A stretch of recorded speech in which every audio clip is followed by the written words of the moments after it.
saya adalah Siti Nur Aisyah. Saya adalah mahasiswi dari jurusan Pendidikan Bahasa Inggris dengan NIM 25101173200007.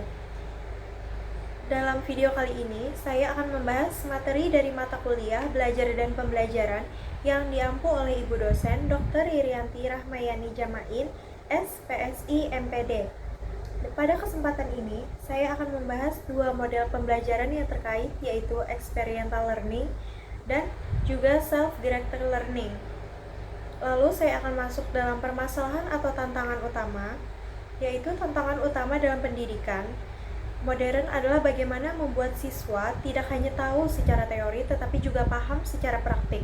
Banyak pembelajar memiliki pengalaman experiential learning, tetapi mereka bingung atau kesulitan bagaimana cara mengevaluasinya secara mandiri. Sedangkan banyak orang yang memiliki self-directed learning atau teori, tetapi mereka terjebak hanya pada teori buku dan tidak berani terjun langsung untuk praktik. Dalam kajian atau teori David Kolb, experiential learning adalah proses di mana pengetahuan diciptakan melalui transformasi pengalaman.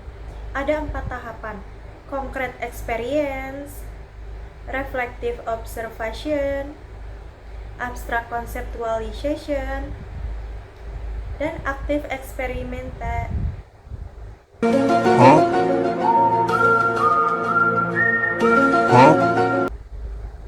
Sedangkan self-directed learning adalah kondisi di mana individu memiliki kendali penuh atas proses belajarnya, yaitu dia belajar secara mandiri, menemukan materi sendiri. Lalu, kapan sih experiential learning ini membutuhkan self-directed learning?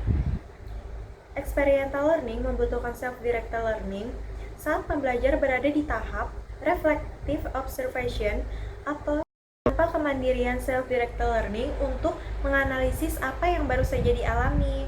Pengalaman tersebut hanya akan lewat begitu saja tanpa menjadi ilmu. Lalu, kapan self-directed learning ini membutuhkan experiential learning? Yaitu ketika experiential learning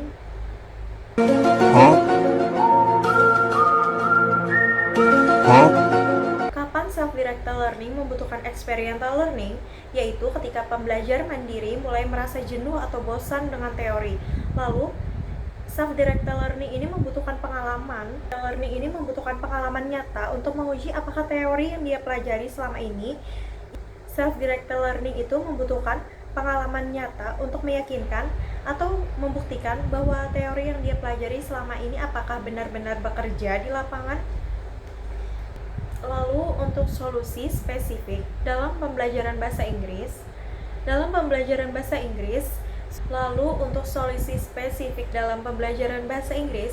solusinya adalah menerapkan reflective journaling. Dalam sisi experiential learning, siswa mencoba berbicara dengan native speaker ataupun menonton video dari YouTube tanpa subtitle atau film mungkin ya. Ini merupakan pengalaman nyata.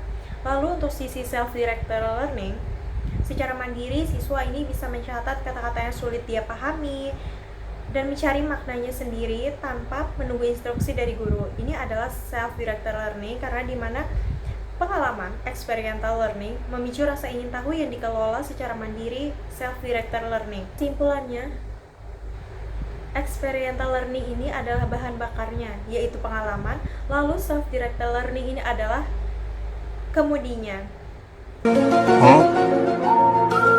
Experiential learning adalah bahan bakarnya karena dia adalah pengalaman nyata yang memicu rasa ingin tahu siswa sehingga siswa mencari tahu secara mandiri, dan itulah self-directed learning. Tanpa salah satu dari kedua metode ini, maka hasil belajar siswa akan menjadi kurang sempurna atau kurang bisa dipahami. Mungkin segitu saja yang bisa saya sampaikan. Demikian video dari saya atas nama Siti Nur Aisyah. Terima kasih atas perhatiannya dan mohon maaf apabila ada salah kata. Assalamualaikum warahmatullahi wabarakatuh.